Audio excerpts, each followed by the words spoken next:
Hi friends, welcome to Commerce Bytes. I hope you people are all doing well.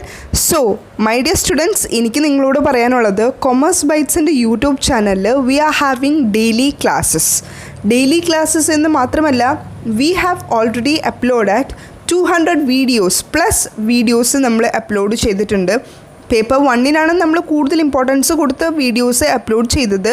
And അതോടൊപ്പം തന്നെ കൊമേഴ്സിനെ മാറ്റി നിർത്തിയിട്ടില്ല. കൊമേഴ്സിൻ്റെ ഏറ്റവും important ആയിട്ടുള്ള points include ചെയ്യുന്ന വീഡിയോസും നമ്മൾ അപ്ലോഡ് ചെയ്യുന്നുണ്ട്. ഡെയിലി ബേസിസിലല്ല എന്ന് മാത്രമേ ഉള്ളൂ.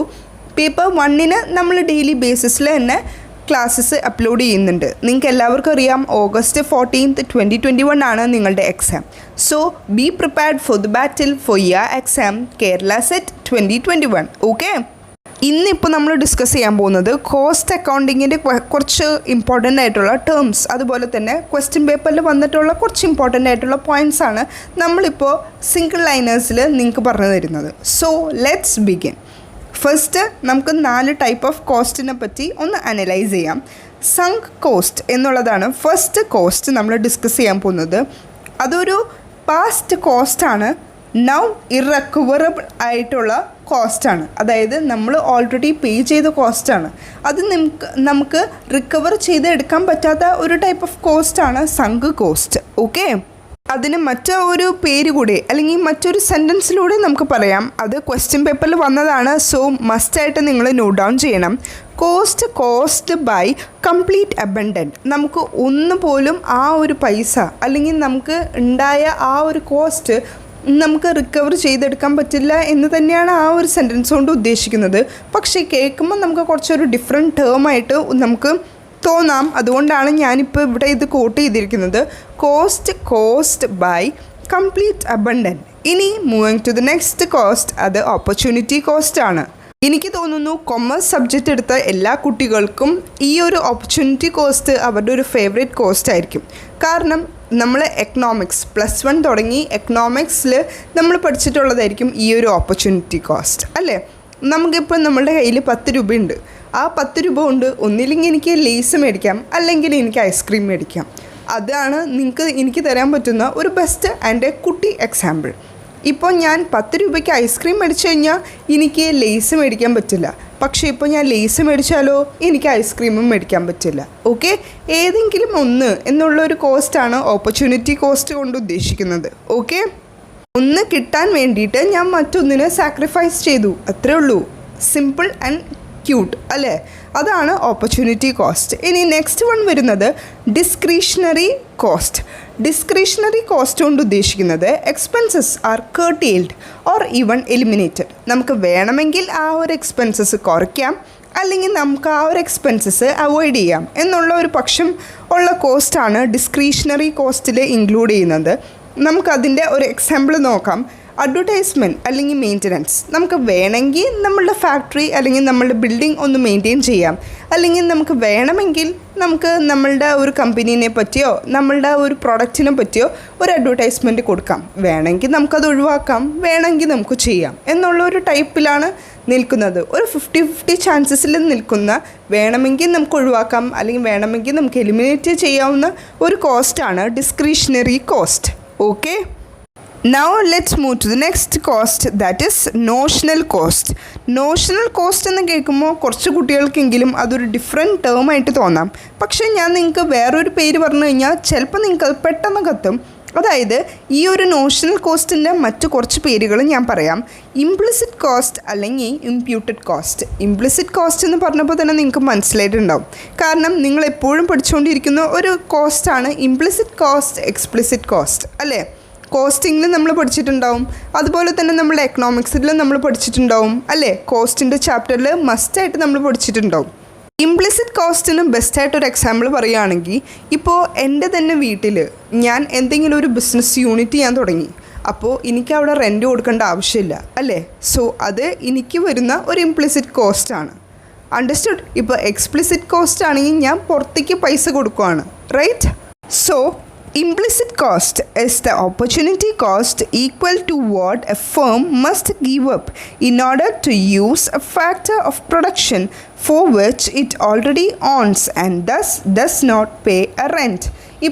ഞാനിപ്പോൾ എൻ്റെ ഒരു സ്പേസ് അല്ലെങ്കിൽ എൻ്റെ വീടിൻ്റെ ഏതെങ്കിലും ഒരു റൂം ഞാൻ മറ്റൊരാൾക്കാണ് റെൻറ്റിന് കൊടുക്കുന്നതെങ്കിൽ അവരെനിക്ക് റെൻറ്റ് എമൗണ്ട് തരും അല്ലേ. പക്ഷേ ഞാൻ എൻ്റെ തന്നെ ബിസിനസ് ചെയ്യുവാണെങ്കിൽ എനിക്കവിടെ റെൻറ്റ് എനിക്ക് തന്നെയായിട്ട് കൊടുക്കേണ്ടി വരുമോ? ഇല്ല. അതുകൊണ്ടാണ് അതിന് ഒരു ഇംപ്ലിസിറ്റ് കോസ്റ്റ് എന്നും അതൊരു ഓപ്പർച്യൂണിറ്റി കോസ്റ്റായിട്ടും ഇവിടെ മെൻഷൻ ചെയ്തിരിക്കുന്നത്. ഐ ഹോപ്പ് നിങ്ങൾക്ക് ഇപ്പം മെൻഷൻ ചെയ്ത 4 കോസ്റ്റും ക്രിസ്റ്റൽ ക്ലിയറായി എന്ന് ഞാൻ വിശ്വസിക്കുന്നു. സം കോസ്റ്റ് നമുക്ക് ഇർറിക്കവറബിളാണ്, നമുക്ക് തിരിച്ച് കിട്ടില്ല എന്ന് 100% ഉറപ്പുള്ളത്. ഓപ്പർച്യൂണിറ്റി കോസ്റ്റ് എന്ന് പറഞ്ഞാൽ ഒന്ന് കിട്ടിയാൽ മറ്റൊന്ന് പോകും എന്നുള്ളൊരവസ്ഥയാണ് ഓപ്പർച്യൂണിറ്റി കോസ്റ്റ്. ഡിസ്ക്രിഷണറി കോസ്റ്റോ വേണമെങ്കിൽ നമുക്ക് കർട്ടൈൽ ചെയ്യാം, വേണമെങ്കിൽ നമുക്ക് ഒന്ന് എലിമിനേറ്റ് ചെയ്യാം എന്നുള്ളൊരു പക്ഷം വരുന്നതാണ് discretionary cost. And notional cost, implicit cost അല്ലെങ്കിൽ ഇംപ്യൂട്ടഡ് കോസ്റ്റ് എന്ന് പറയാം. ഓക്കെ, സോ ഇത്ര പോയിൻറ്റ്സ് നിങ്ങൾക്ക് മനസ്സിലായി എന്ന് ഞാൻ വിശ്വസിക്കുന്നു. Now let's move to the next one. Main objective of cost accounting എന്ന് പറയുന്നത് നമ്മളുടെ കോസ്റ്റ് അക്കൗണ്ടിങ് നമ്മൾ പറഞ്ഞിട്ടുണ്ട്. ഫിനാൻഷ്യൽ മാനേജ്മെൻറ്റിൻ്റെ മെയിൻ എയിം എന്ന് പറയുന്നത് ഷെയർ ഹോൾഡേഴ്സിൻ്റെ വാല്യൂ അല്ലെങ്കിൽ wealth of the share holders increase ചെയ്യണം എന്നുള്ളതാണ്. സോ കോസ്റ്റ് അക്കൗണ്ടിങ്ങിൻ്റെ മെയിനായിട്ടുള്ള ഒബ്ജക്റ്റീവ് എന്താണ്? Prepare cost account in line with accounting standard. Cost account prepare ചെയ്യുക, അത് എന്ത് വെച്ച്? നമ്മളുടെ അക്കൗണ്ടിങ് സ്റ്റാൻഡേർഡ് വെച്ച് കറക്റ്റായിട്ട് ഒരു കോസ്റ്റ് അക്കൗണ്ട്സ് ക്രിയേറ്റ് ചെയ്യുക എന്നതാണ് കോസ്റ്റ് അക്കൗണ്ടിങ്ങിൻ്റെ മെയിനായിട്ടുള്ള ഒബ്ജക്റ്റീവ്. സിമ്പിൾ അല്ലേ? പോയിൻ്റ് കണ്ടപ്പോൾ ഒന്ന് പേടിച്ചു എങ്കിലും നിങ്ങൾക്ക് ആ ഒരു ആൻസർ കണ്ടപ്പോൾ ഒന്ന് ഈസി ആയിട്ട് തോന്നാം. കോസ്റ്റ് അക്കൗണ്ടിങ് എന്നുള്ളത് അതിൻ്റെ മെയിൻ ഒബ്ജക്റ്റീവ് എന്നുള്ളത് prepare cost account in line with accounting standard. നമ്മളുടെ അക്കൗണ്ടിങ് സ്റ്റാൻഡേർഡ് വെച്ച് നല്ല രീതിയിൽ ഒരു കോസ്റ്റ് അക്കൗണ്ട് പ്രിപ്പയർ ചെയ്യുക എന്നുള്ളതാണ് കോസ്റ്റ് അക്കൗണ്ടിങ്ങിൻ്റെ മെയിനായിട്ടുള്ള objective. Okay, now moving to the next point. ഇത് വളരെ ഇമ്പോർട്ടൻ്റ് ആയിട്ട് നിങ്ങൾ കുറച്ച് ഇമ്പോർട്ടൻസോട് കൂടി തന്നെ നോക്കേണ്ട ഒരു പോയിൻ്റ് ആട്ടോ. Proportional value analysis. Proportional value analysis എന്ത് ടൈപ്പ് ഓഫ് അനാലിസിസ് എന്നാണ് ചോദിച്ചിരിക്കുന്നത്. ABC അനാലിസിസ് എന്ന് നമുക്ക് പറയാം, അതുപോലെ തന്നെ ഇതിനെ പെരീറ്റോ പ്രിൻസിപ്പിൾ എന്നും പറയാം. ABC അനാലിസിസ് കൊണ്ട് ഉദ്ദേശിക്കുന്നത് ഓൾവേസ് ബെറ്റർ കൺട്രോൾ അനാലിസിസ് ആണ്. അത് നിങ്ങളുടെ ഇൻവെൻട്രി മാനേജ്മെൻറ്റിൻ്റെ സെക്ഷനിൽ വരുന്ന ഒരു അനാലിസിസ് ആണ് ABC അനാലിസിസ്. നമ്മളുടെ JIT ജസ്റ്റ് ഇൻ ടൈം പോലെ തന്നെ വരുന്ന ഒരു സെക്ഷനാണ് ABC analysis, always better analysis.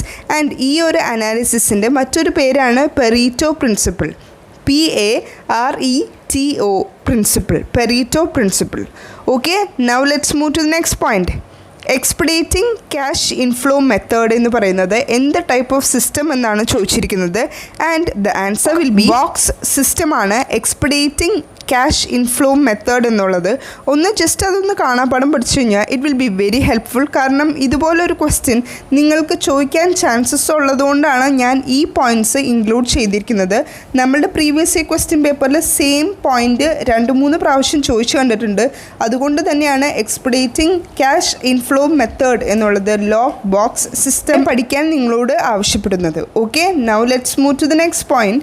Small segment of activity for which cost accumulated എന്നുള്ളത് കോസ്റ്റ് സെൻറ്ററാണ്. ഏറ്റവും small segment of activity for which cost accumulate ചെയ്യുന്ന ഒരു സ്മോൾ സെഗ്മെൻറ്റിനെയാണ് കോസ്റ്റ് സെൻറ്റർ എന്നുദ്ദേശിക്കുന്നത്. Okay, so now let's move to the next one. Moving to the next one, use value, esteem value, cost value, exchange value എന്നുള്ള 4 type of വാല്യൂവിനെയാണ് നമ്മൾ കൂടുതൽ focus ചെയ്ത് ഇനി നോക്കാൻ പോകുന്നത്. യൂസ് വാല്യൂ കൊണ്ട് ഉദ്ദേശിക്കുന്നത് attributes of the products that are essential for it's performance. ഒരു പ്രോഡക്റ്റിൻ്റെ ഏറ്റവും കൂടുതൽ ആവശ്യമുള്ള ഒരു ആട്രിബ്യൂട്ട്, ഒരു ക്യാരക്ടറിസ്റ്റിക്സിനെ ആയിരിക്കാം ഈ ഒരു യൂസ് വാല്യൂ കൊണ്ട് ഉദ്ദേശിക്കുന്നത്. ഇപ്പോൾ ഈ ഒരു പ്രോഡക്റ്റ് ഞാൻ എന്തിനാണ് യൂസ് ചെയ്യുന്നത്? ഇപ്പോൾ ഫോർ എക്സാമ്പിൾ ഒരു മൊബൈൽ നമ്മൾ യൂസ് ചെയ്യുന്നത് എന്തിനാണ്? കോൾ ചെയ്യാൻ അല്ലെങ്കിൽ മെസ്സേജ് ചെയ്യാൻ. സോ ആ ഒരു പ്രോഡക്റ്റിൻ്റെ ആട്രിബ്യൂട്ട്, അതിൻ്റെ പെർഫോമൻസിൻ്റെ ഏറ്റവും കൂടുതൽ ഇമ്പോർട്ടൻസ് കൊടുക്കുന്നതിനെയാണ് യൂസ് വാല്യൂ കൊണ്ട് ഉദ്ദേശിക്കുന്നത്. ഇനി esteem value, value over the product utility. എത്ര നാൾ വരെ നമുക്ക് ഈ ഒരു വാല്യൂ യൂസ് ചെയ്യാം എന്നുള്ള ഒരു വാല്യൂ. ഇപ്പോൾ ഈ ഒരു മൊബൈൽ നമുക്ക് 4 to 5 ഇയേഴ്സ് അല്ലെങ്കിൽ നമ്മളുടെ യൂസ് പോലെ തന്നെ നമുക്ക് എസ്റ്റിമേറ്റ് ചെയ്യാവുന്നതാണ് എസ്റ്റീം വാല്യൂ കൊണ്ട് ഉദ്ദേശിക്കുന്നത്. And the next one is cost value, cost of production. ഒരു പ്രോഡക്റ്റ് നമ്മൾ ക്രിയേറ്റ് ചെയ്ത് എടുക്കാൻ വേണ്ടിയിട്ട് നമുക്ക് ഉണ്ടായ കോസ്റ്റ് ഓഫ് പ്രൊഡക്ഷൻ. അതാണ് cost value. And the next one change value is the value of one product given for another product. So ഈ 4 types of value നിങ്ങൾക്ക് മനസ്സിലായി കാണുമെന്ന് ഞാൻ വിശ്വസിക്കുന്നു. ഇതൊരു മാച്ച് ദ ഫോളോയിങ് ആയിട്ട് വന്നിട്ടുള്ളത് കൊണ്ടാണ് നിങ്ങൾക്ക് ഈ 4 വാല്യൂസ് ഇത്ര അടുപ്പിച്ചടുപ്പിച്ച് കാണാൻ പറ്റുന്നത്. So B focused. കാരണം നമ്മളെ കൺഫ്യൂസ് ചെയ്യിപ്പിക്കാൻ വേണ്ടി പല സെൻറ്റൻസും അവർ ഓപ്പോസിറ്റ് സൈഡിൽ റൈറ്റ് സൈഡിൽ പ്രൊവൈഡ് ചെയ്തിട്ടുണ്ടാവും. സോ ബി ഫോക്കസ്ഡ്.